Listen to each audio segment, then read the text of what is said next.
Muito tem falado sobre o coronavírus. Tem gente até dizendo, Bruno, não aguento mais ouvir falar. Imagina se a gente não fala. A gente fala tanto e ainda tem gente fazendo errado. Imagina se a gente não fala, né? É o nosso compromisso aqui, seguir informando a população sobre a realidade para a gente não fazer o que é errado, tá? E um fator, inclusive, pode agravar ainda mais essa situação, que é a propagação das notícias falsas, as famosas fake news.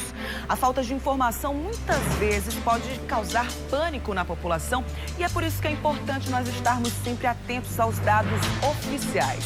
Veja na reportagem. Nos noticiários, o assunto é quase um só. Pesquisadores brasileiros trabalham para criar uma vacina contra o coronavírus. O coronavírus na China está... Onde o coronavírus surgiu. Motivo para o novo coronavírus. Declarado pela Organização Mundial de Saúde como pandemia, que significa doença amplamente disseminada, o vírus está causando problemas nos mercados financeiros, desvalorização de moedas e uma ameaça global que causa medo à população.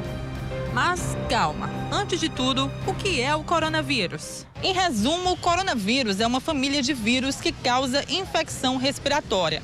O novo agente do coronavírus foi descoberto em dezembro do ano passado na China e desde então não se fala em outra coisa. Mas nós viemos às ruas para perguntar às pessoas se elas realmente sabem o que é o coronavírus. Não. Uma gripe forte. É um vírus que pega em qualquer canto, em qualquer coisa. É uma doença, um vírus que pega através do ar e tal. Essas são as únicas coisas que eu me informo, eu ouvi falar no jornal. Causa a morte. É um vírus que está atacando um sistema pulmonar, respiratório, né?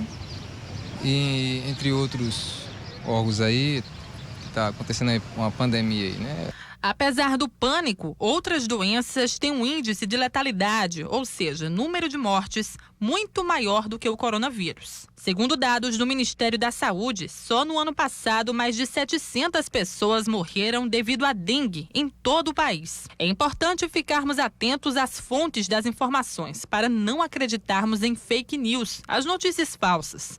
A desinformação muitas vezes causa pânico coletivo desnecessário. Esse novo coronavírus, ele pode atingir o sistema respiratório, que é o quê? A boca, o nariz, a garganta e também os pulmões, que é o que mais preocupa a gente.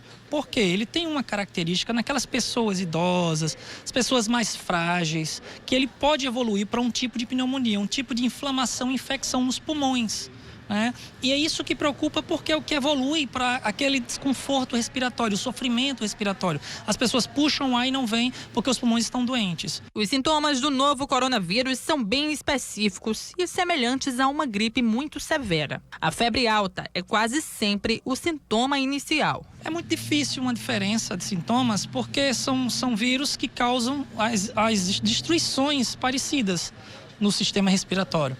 Então, são sintomas parecidos, sim, né? Ambos podem dar febre, coriza, que já não é tão comum no caso do corona, é mais comum num resfriado, mas pode acontecer, né? Espirro, que também não é tão comum no coronavírus, mas pode acontecer, mais comum num resfriado.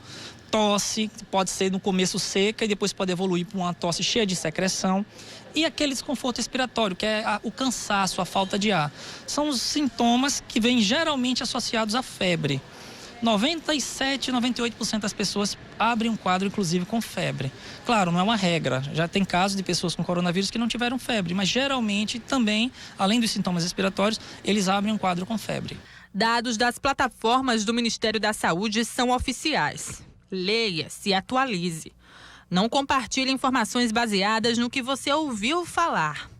Mais de 42 mil postos de saúde espalhados pelo país são capazes de atender 90% dos casos de coronavírus. Mas é preciso saber o momento certo de buscar ajuda. A gente se preocupa muito com os idosos, pessoas que têm doenças como, por exemplo, doenças no pulmão, doenças no coração, diabetes. Essas pessoas, se tiverem história de viagem ou de contato com alguém suspeito, é interessante que procurem um médico realmente, até mesmo no início. No geral, as pessoas não precisam estar buscando urgências. A gente está com serviços lotados de pessoas que já estão achando que estão com doença e muitas vezes exigindo o exame, que não é bem assim. Os exames eles têm que ser muito bem direcionados. Os médicos que prescrevem, que pedem o exame, pedem de forma muito consciente, baseado na história da pessoa, além dos sinais e sintomas. Então, aquela pessoa que ela não tem uma situação de risco, por exemplo, não tem doença no pulmão, não tem doença no coração, não são idosos. Essas pessoas que tiverem com sintomas leves, gripais, fiquem em casa. Tratem em casa como um resfriado comum, porque na verdade acaba sendo um tipo também de resfriado comum. Agora, a partir do momento que a tosse persistente se torna aquela tosse cheia de secreção, a secreção volumosa, mudou a cor da secreção, a secreção agora está amarelada, aí tudo bem, é importante procurar o médico. Até então, não tem necessidade para isso. Não vamos lotar as urgências. Perfeito. Aqui na nossa casa, no Mulher Demais, nós também adotamos algumas medidas de prevenção. Você já deve ter percebido que suspendemos os sorteios, os brindes que a gente estava fazendo aqui nesse mês de março, né, que é o mês dedicado à mulher, para que você não precise se deslocar da sua casa até a nossa empresa. Aqui também, ó, na nossa mesinha de café da manhã, não tem mais alimentos, bebidas expostas. Isso também é uma medida de prevenção. Nossos entrevistados agora seguram um microfone de mão e a gente vai manter pelo menos 1 metro de distância.